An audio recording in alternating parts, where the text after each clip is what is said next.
आषाढ महिना सुरू झालेला आहे आणि आषाढ महिन्यामध्ये आपण एक सिरीज सुरू केलेली आहे, चला आषाढ तळूया. तर आज आपण असाच एक तळणीचा पदार्थ म्हणजे एक नाही सॉरी 2 पदार्थ करणार आहोत आणि एकाच वस्तूपासून किंवा एकच इन्ग्रेडियंट पासून. तर सगळ्यात पहिले म्हणजे लाल भोपळा वापरणार आहोत. तर लाल भोपळ्याचे बोंड आणि लाल भोपळ्याचे घारगे इथे मी बनवून दाखवणार आहे. तर विदर्भामध्ये हे कसे बनवतात हे आज मी तुमच्याशी शेअर करणार आहे, तर व्हिडिओ शेवटपर्यंत नक्की बघा. नमस्कार, मी सोनल्स रेसिपीजमध्ये तुमचं खूप खूप मनापासून स्वागत करते आणि आजच्या आपल्या या 2 रेसिपीजला सुरुवात करूया. हे लाल भोपळ्याचे बोंड आणि लाल भोपळ्याचे घारगे करण्यासाठी मी असा लाल भोपळा आणला बाजारातून. तर आमच्याकडे ना छोटे छोटे असे भोपळा मिळतात, त्याला काशी भोपळा देखील म्हणतात. तर असे हे लाल भोपळा मी घेऊन आली आणि हे अख्खेच असतात, जे छोटे असतात त्याच्यामुळे अख्खेच असतात. तर आता याला आपल्याला कट करून घ्यायचं आहे. तर याचं जी स्किन आहे, याची जी स्किन आहे ती अतिशय कडक असते, त्याच्यामुळे मी याला मधून कापायला गेली पण मधून हे काही तुटलं नाही. तर याला थोडंसं म्हणजे जिथून फळ लागतं ते थोडासा भाग सोडून साईडनी कापून घ्यायचं, या पद्धतीने जसं मी इथे तुम्हाला दाखवत आहे. आता यामधल्या बिया सहजासहजी अशा निघणार नाही, तर मग काय करायचं, सगळ्यात आधी याचे छोटे छोटे तुकडे करून घ्यायचे. तर मी या पद्धतीने असे लांब लांब कट करून घेत आहे. मग यामधला सगळे याचे ज्या बिया आहेत त्या सगळ्या काढून घ्यायच्या. त्यानंतर पाठीचा जो भाग आहे म्हणजे कडक जो भाग आहे तो पण काढून घ्यायचा. हा भाग पण म्हणजे हे जे कडक असलं तरीही इझिली निघतं, जास्त वेळ लागत नाही. जर भोपळा थोडासा कच्चा असेल तर थोडासा जास्त कडक असतो, त्याच्यामुळे थोडा वेळ लागतो किंवा थोडासा जोर लागतो. पण जर छान थोडा पिकलेला असेल ना हा भोपळा तर इझिली निघतं. तर इथे मी असे सगळे साल वगैरे काढून घेतले, बिया काढून घेतल्या आणि आता याचे छोटे छोटे तुकडे करून घेणार आहे. हे बघा, मस्त मी छोटे छोटे तुकडे करून घेतले आणि आता हे मी मोजून घेणार आहे. तर हा जो भोपळा होता तो अर्धा किलोचा होता आणि असेच मी 2 आणले होते. त्यानंतर आता एकाच या इन्ग्रेडियंटपासून आपल्याला 2 वस्तू करून घ्यायच्या आहे, त्याच्यामुळे मी थोडंसं जास्त घेतलेलं आहे. आणि आता हे एक कुठलंही तुमचं घरचं भांडं जे असेल ना त्याने तुम्ही मोजू शकता. तर इथे माझ्याकडे छोटंसं पातेलं आहे, त्याच्यामध्ये मी हे मोजून घेत आहे. तर ऑलमोस्ट 2 पातेलं इथे आपलं हे भोपळा झालेला आहे. यामध्ये 1 पातेलं किंवा अर्ध पातेलं थोडंसं पाणी घालून घ्यायचं आणि याला शिट्ट्या काढून घ्यायच्या आहेत. तर मीडियम गॅसवर याच्या 2 ते 3 शिट्ट्या काढून घेऊ आणि मी थोडंसं यामध्ये मीठ घालत आहे, म्हणजे चव छान येते आपल्या कुठल्याही गोड पदार्थाला.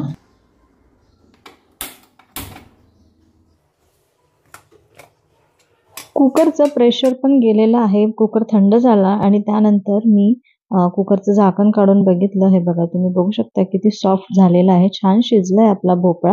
आता यातलं जे काही पाणी आहे ना ते आपल्याला काढून घ्यायचं आहे.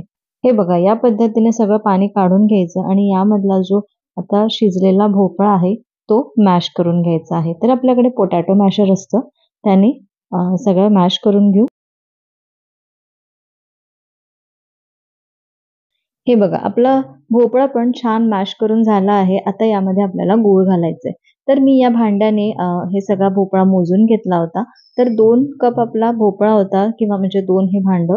त्यानंतर त्याच्या अर्ध म्हणजे 1 कप किंवा 1 हे जे भांडं आहे तेवढं गूळ घालून घेतलं आणि आता याला छान शिजवून घ्यायचं आहे. कितपत शिजवायचं हे तुम्हाला व्हिडिओमध्ये पुढे सांगेनच. हे बघा, 15 ते 20 मिनिटं झालेली आहे आणि तुम्ही बघू शकता आपला जो भोपळा आहे त्याचा रंग पूर्णपणे बदललेला आहे. तर यामध्ये गुळाने पण रंग बदलला आहे आणि हा जो भोपळा आहे तो पण छान कॅरमलाइज झालाय, म्हणजे तो या गुळासोबत छान शिजलेला आहे. त्यामुळे याचा असा डार्क चॉकलेटी असा रंग आलेला आहे. तर इतपत आपल्याला हे शिजवायचं आहे. त्यानंतर 5 ते 10 मिनिटं मी याला असंच कुकरमध्ये ठेवून दिलं आणि आता आपल्याला याला थंड करून घ्यायचं आहे. तर मी एका परातीमध्ये काढून घेते, म्हणजे हे सगळं जे आहे ते माझ्या सासूबाई करताय. हे बघा, त्यांनी हे सगळं या परातीमध्ये काढून घेतलं आणि आता याला आपल्याला 10 मिनिटं छान थंड करून घ्यायचं आहे. 10 मिनिटं झालेले आहे. हे आपल्याला अगदी थंड नाही करायचं, कोमटच ठेवायचं. आता यामध्ये काही असे इन्ग्रेडियंट घालायचे आहे ज्यामुळे आपल्या या बोंडांना मस्त टेस्ट येणार आहे. तर सगळ्यात आधी मी 1 टेबलस्पून इतकं खसखस घातली. त्यानंतर 2 टेबलस्पून सुकं खोबरं घालून घेऊ, पाव चमचा वेलची पूड घालून घेऊ, 1 कप इतकं गव्हाचं पीठ घालून घ्यायचं आहे. आणि हो, एक सांगायचं राहिलं, जेव्हा आपण हे जे मिश्रण थंड करून घेतलं होतं, तर मी जे पूर्ण मिश्रण तयार केलेलं होतं त्यापैकी निम्मं मिश्रण घेतलेलं आहे. म्हणजे ऑलमोस्ट 1 कप असेल.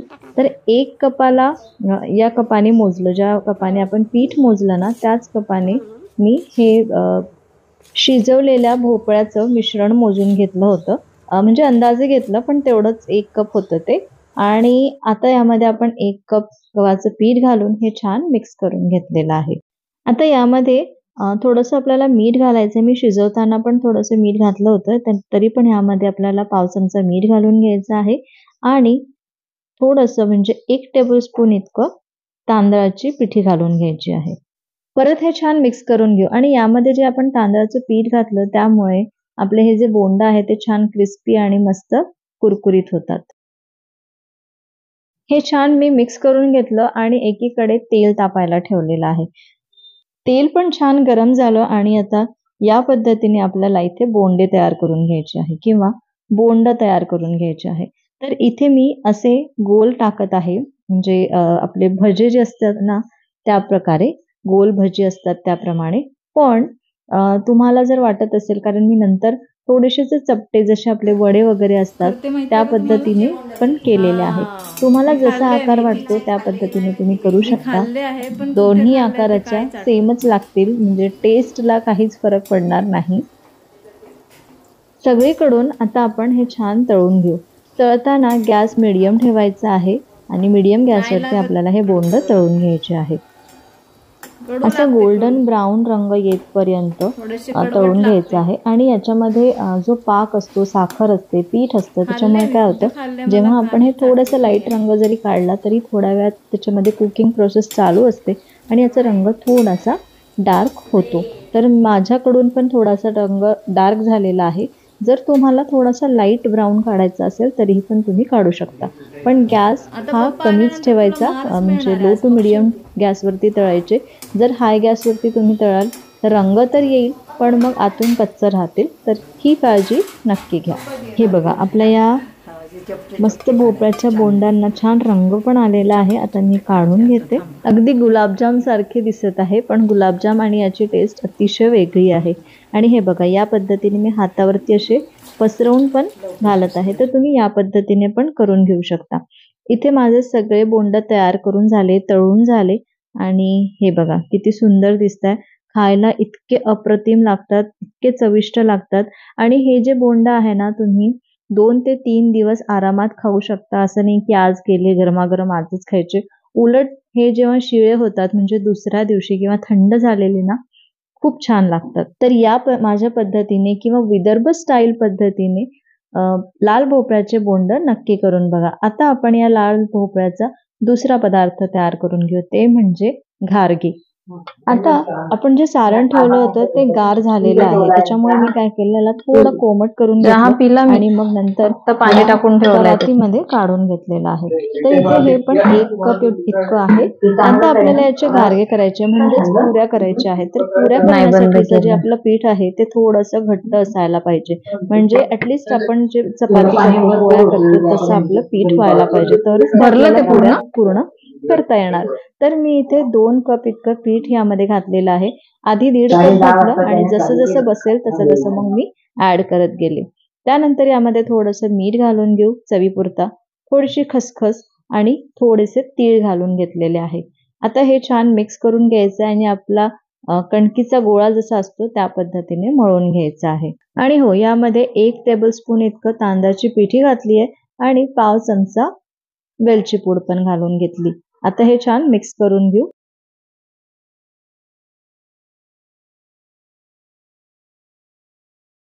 घट्ट गोळा आपला तयार झाला आहे. आता याला 1 चमचा थोडंसं तेल लावून घेऊ आणि परत मळून घेऊ आणि आपलं हे पीठ तयार आहे. आता आपल्याला याच्या पुऱ्या तयार करून घ्यायच्या आहेत, ज्याला घारगे असं म्हणतात, ते करून घ्यायचंय. हे बघा, असं आपलं पीठ झालेलं आहे. अगदी चपाती जसं करतो त्या पद्धतीने राहिलं तरी चालेल. इझिली आपली ही पोळी लाटली जाते. आता असा मी मोठा गोळा घेतला आणि मोठी एक पोळी लाटून घेणार आहे. लाटताना आपण इथे कोरडं पीठ, गव्हाचं पीठच घेतलेलं आहे आणि पातळ अशी लाटून घ्यायची आहे. पातळ म्हणजे जशी आपली नेहमीची चपाती किंवा पोळी आपण करतो, फुलके करतो त्या पद्धतीनेच लाटून घ्यायचंय. अगदी पातळ पण ठेवायचं नाही किंवा खूप जाड पण ठेवायचं नाही. आणि खाली चिटकत असेल किंवा पोळपाटवरती चिटकत असेल तर थोडंसं कोरडं पीठ लावून परत आपण याला लाटून घेऊ.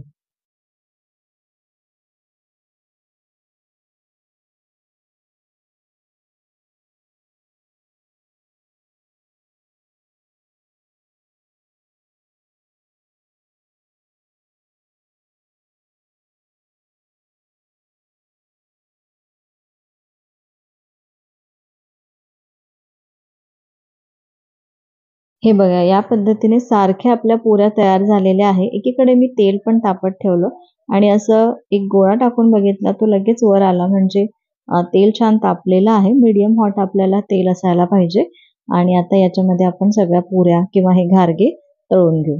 तर जसं आपल्या नॉर्मली पुऱ्या तळतात तसंच तळायचं आहे. थोड्याशा या फुलतात पण छान फुलतात पण आणि छान दिसतात पण आणि छान लागतात सुद्धा. खरपूस असा लाईट ब्राऊन रंगावरती ही पुरी आपण तळून घेऊ. गॅस आपल्याला मीडियम ठेवायचा आहे. मीडियम टू हाय फ्लेमवरती आपल्याला या पुऱ्या सगळ्या तळून घ्यायच्या आहे. हे बघा, पुरी आपली तयार आहे. दोन्ही साईडने छान तळली. आता आपण ही काढून घेऊ आणि या पद्धतीने सगळ्या पुऱ्या तयार करून तळून घेऊ. आपल्या सगळ्या पुऱ्या तयार झालेल्या आहे. तुम्ही बघू शकता. ह्या तर मी थोड्याशाच या प्लेटमध्ये काढून घेतल्या. भरपूर या प्रमाणामध्ये भरपूर आपल्या पुऱ्या किंवा घारगे तयार होतात. म्हणजे 30 ते 40 घारगे तरी तयार होतात. आता मी छोटे-छोटे केले त्याच्यामुळे जर तुम्ही मोठे करत असाल तर थोडी क्वांटिटी कमी होऊ शकते. तर हे लाल भोपळ्याचे घारगे इतके अप्रतिम लागतात आणि हे पण 3 ते 4 दिवस आरामात टिकतात. आता मी हे बनवून पण मला 5-6 दिवस झाले आहे आणि मी आत्ता पण ते घारगे खात आहे. बघितलं किती मस्त आपले हे बोंड आणि पुऱ्या किंवा घारगे झालेले आहेत. तर जसं मी सांगितलं की थोडीशी वेगळी पद्धत आहे. तर विदर्भामध्ये या पद्धतीने म्हणजे स्पेशली माझ्या घरी माझी आई या पद्धतीने करते आणि आम्ही लहान असताना इतके खाल्ले आहे हे.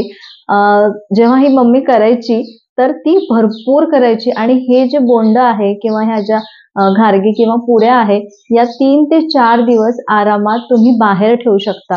फ्रीजमध्ये पण ठेवायची गरज नाही. 2 ते 3 दिवस आरामात हे बाहेर टिकतात आणि हे खाण्याची असली जी मजा आहे ती शिळच खाण्यात आहे. म्हणजे समजा आज तुम्ही केलं, आज तर तुम्ही खाऊच शकता, पण राहिलं आणि थोडं जास्तच करा आणि उद्या पण तुम्ही हे खाऊन बघा, इतके मस्त लागतात.